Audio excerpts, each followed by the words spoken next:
तो चलिए दोस्तों, अब हम लोग चलते हैं नेक्स्ट वीडियो में। ये वीडियो क्या है, ठीक है। इस वीडियो में आप लोग, पिछले वीडियो में आप लोग जाने कि प्राकृत संख्या क्या होता है, प्राकृत संख्या के बाद पूर्ण संख्या जाने, पूर्ण संख्या के बाद पूर्णांक जाने, पूर्णांक के बाद आप लोग परिमेय जाने, ठीक है। तो अब हम लोग जानेंगे, इससे थोड़ा क्वेश्चन करेंगे, इससे रिलेटेड क्वेश्चन। हम लोग प्राकृत संख्या बड़ा और प्राकृत संख्या छोटा क्या होता है जाने, पूर्ण संख्या बड़ा और छोटा क्या होता है वो जाने, हम लोग जाने कि पूर्णांक क्या होता है, परिमेय क्या होता है, ठीक है। अब हम लोग जानेंगे कि इससे क्वेश्चन, जैसे कि बहुत ही इजी तरीका से आप लोगों को मैं एक कॉन्सेप्ट दूंगा, जिसको अगर आप लोग सही समझ गए तो आप लोगों का इस चैप्टर में किसी भी तरह का जो इस पॉइंट को अभी तक पढ़े हैं वो सभी कंफ्यूजन क्लियर हो जाएगा। देखिए, प्राकृत संख्या सबसे पहले हम लोग कहां शुरू किए थे, 1 2 3 4 5 डॉट डॉट डॉट अनंत तक।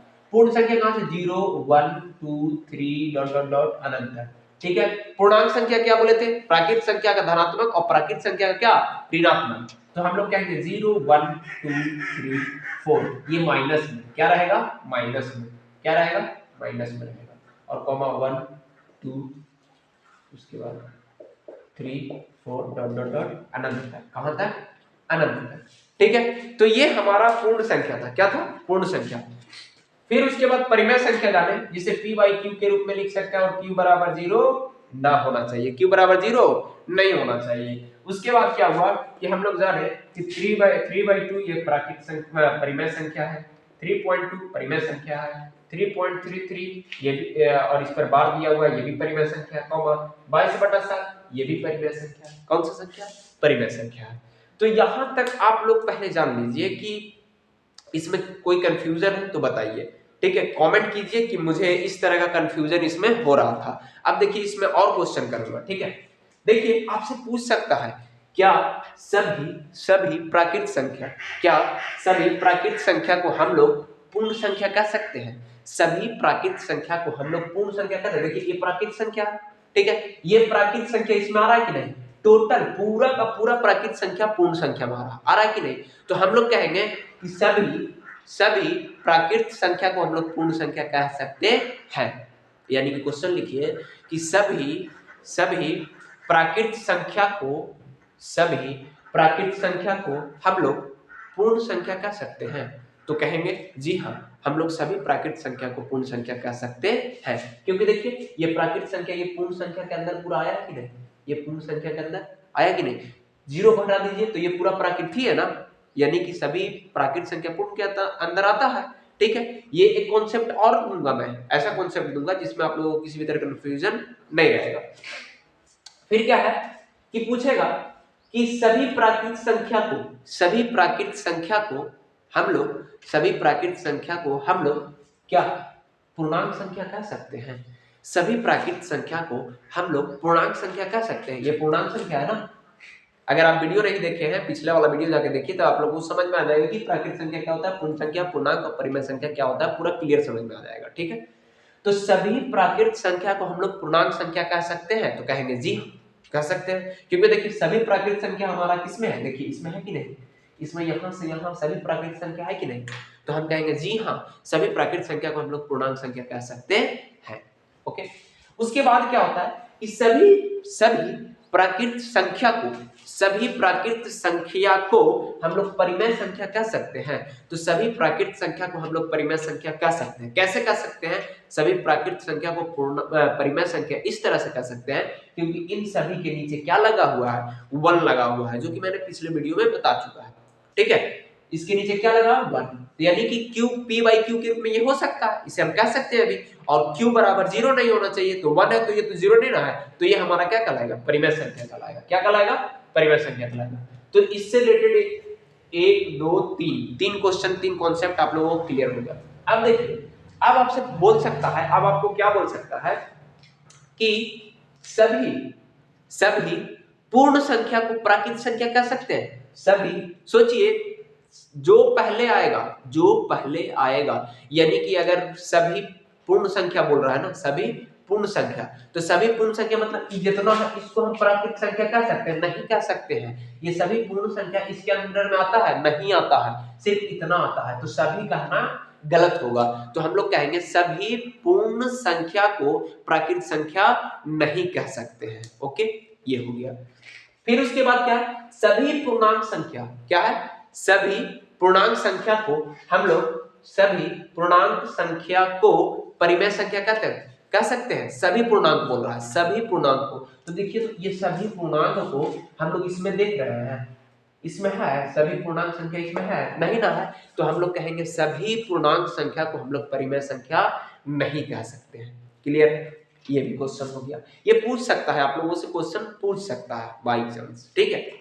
उसके बाद क्या है कि सभी परिमेय संख्या को, सभी परिमेय संख्या को हम लोग, सभी परिमेय संख्या को हम लोग क्या परिकृत संख्या कह सकते हैं? तो कहेंगे बिल्कुल नहीं कह सकते। सभी परिमेय संख्या को हम लोग पूर्ण संख्या, पूर्ण बोल रहे हैं, प्राकृत संख्या नहीं कह सकते। कैसे नहीं कह सकते? क्योंकि देखिए 33/7 ये एक क्या है, परिमेय संख्या है, प्राकृत संख्या नहीं है। प्राकृत संख्या क्या होता है? ये वाला है प्राकृत संख्या। क्लियर है आप लोगों को? तो यहां तक आशा करता हूं कि आप लोगों को किसी भी तरह का कंफ्यूजन नहीं होगा। उसके बाद देखिए, उसके बाद क्या है कि बोलेगा कि ये सभी पूर्ण संख्या को, सभी पूर्ण संख्या को हम लोग पूर्णांक संख्या कह सकते हैं। सभी पूर्ण संख्या, कौन सा? सभी पूर्ण संख्या को। तो देखो, सभी पूर्ण संख्या को हम लोग पूर्णांक संख्या कह सकते हैं। क्यों कह सकते हैं? कि सभी पूर्ण संख्या पूर्णांक संख्या के अंदर में है, इसीलिए सभी पूर्ण संख्या हमारा पूर्णांक संख्या कहला सकता है। ठीक है, ये भी क्लियर है। उसके बाद आपसे पूछ सकता है कि सभी पूर्णांक संख्या को परिमेय संख्या कह सकते हैं?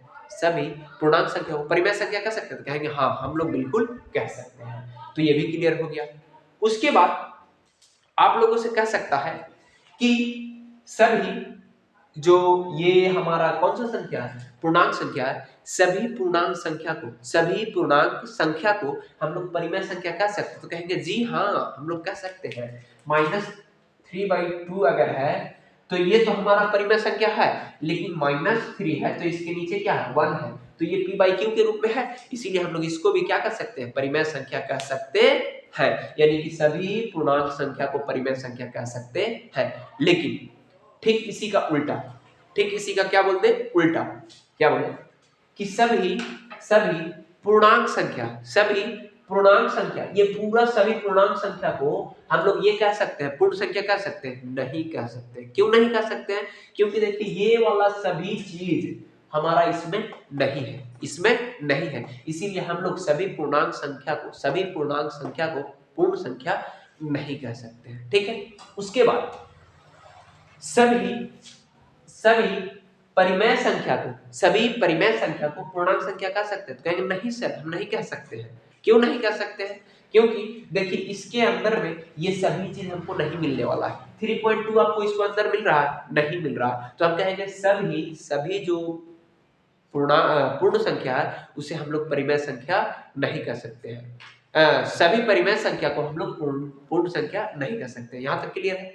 उसके बाद आपसे पूछ सकता है कि सभी पूर्णांक संख्या को हम लोग परिमेय संख्या कह सकते हैं? सभी पूर्णांक संख्या को परिमेय संख्या कह सकते हैं? हाँ, तो कह सकते हैं, लेकिन सभी परिमेय संख्या को पूर्णांक नहीं कह सकते। सभी परिमेय को पूर्णांक नहीं कह सकते। क्यों? क्योंकि देखिए, ये वाला इसमें दिख रहा है?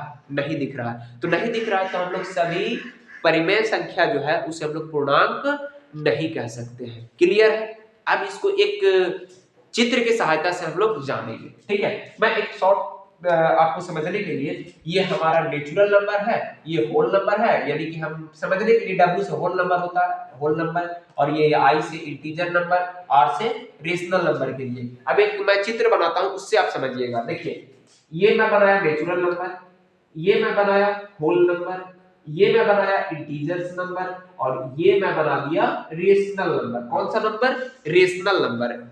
इसको हम लोग जेड से इंडिकेट करते हैं। इससे जेड से भी किया जाता है। ठीक है, तो हम थोड़ा समझने के लिए आप लोगों को वो सब नहीं ले रहा हूं, आपको सीधा यहाँ पे क्या करता हूँ, आई से इंटीजर होता है तो इसको आई से समझने के लिए, आप लोगों को किसके लिए, समझने के लिए, याद रखने के लिए। तो देखिए, इसके घर में नेचुरल नंबर है ना, तो हम कह सकते हैं कि पूरा नेचुरल जो संख्या होता है वो होल नंबर के अंदर आता है। किसके नंबर के अंदर? Whole number. देखिए, इस घर के अंदर ये है ना, तो ये पूरा इसके अंदर है। तो हम कह सकते हैं कि सभी नेचुरल नंबर को होल नंबर कह सकते हैं, मतलब जिसके घर में है। ठीक है, तो उसके बाद इंटीजर नंबर है, तो इंटीजर नंबर के अंदर कौन कौन है, ये और ये है, तो कहेंगे सभी नेचुरल नंबर को इंटीजर कह सकते हैं, या फिर सभी होल नंबर को इंटीजर भी कह सकते हैं। लेकिन देखिए, लेकिन ये नेचुरल के अंदर ये है नहीं है, तो इसीलिए हम लोग सभी होल नंबर को यानी कि पूर्ण संख्या को हम लोग प्राकृत संख्या नहीं कहेंगे, सभी पूर्ण संख्या को प्राकृत संख्या नहीं कहेंगे। फिर उसके बाद सभी सभी इंटीजर्स नंबर को, सभी इंटीजर्स नंबर इस घर के अंदर है नहीं है, इसके अंदर ये दोनों है, लेकिन ये जो है ये दोनों के अंदर नहीं है, तो हम कह सकते हैं कि सभी इंटीजर्स नंबर जो है, सभी इंटीजर्स नंबर को ना तो हम लोग होल नंबर कह सकते हैं और ना ही हम लोग नेचुरल नंबर कह सकते हैं। यहां तक क्लियर है? ठीक है, चलिए उसके बाद देखिए, फिर बोलेगा कि इसके अंदर में ये है, ये भी है, ये भी है, तो इन सभी को हम लोग, इन सभी संख्याओं को हम लोग ये कह सकते हैं, यानी रेशनल नंबर कह सकते हैं। रेशनल नंबर यानी परिमेय संख्या कह सकते हैं, लेकिन परिमेय संख्या इन लोगों के अंदर में है, इन सभी संख्याओं के अंदर में है नहीं है, तो ये इन लोगों के घर में नहीं है, इसीलिए सभी रेशनल नंबर को ना तो हम लोग होल नंबर कह सकते हैं, ना तो हम लोग इंटीजर नंबर कह सकते हैं, और ना ही हम लोग नेचुरल नंबर कह सकते हैं। तो इस तरीके से ये एक कॉन्सेप्ट हुआ, ये इसको भी आप पकड़ सकते हैं, और मैंने लिखा दिया है, उसे आप लोग समझिए और पढ़िए, तो आप लोगों को समझ में आ जाएगा। ठीक है, तो यहां तक आप लोगों का ये परिमेय संख्या तक का जो कॉन्सेप्ट था उसको मैंने पूरा कंप्लीट कर दिया। अब हम लोग नेक्स्ट वीडियो में पढ़ेंगे आप परिमेय संख्या क्या होता है, आप परिमेय संख्या पढ़ेंगे, भाज्य संख्या पढ़ेंगे, अभाज्य संख्या पढ़ेंगे और सह अभाज्य संख्या पढ़ेंगे। ठीक है, तो इन सभी चीजों के बारे में जानकारी लेंगे, और उसके बाद आप लोगों को कुछ क्वेश्चन कराऊंगा, ऑब्जेक्टिव पूछूंगा, जो यहाँ पे वो आप लोगों को आंसर देना होगा। देखिए आप लोग कितना आंसर दे पाते हैं। ठीक है दोस्तों, तो मिलते हैं नेक्स्ट वीडियो में, तब तक के लिए दीजिए मुझे इजाजत। जय हिंद, जय भारत। अरे यार, इससे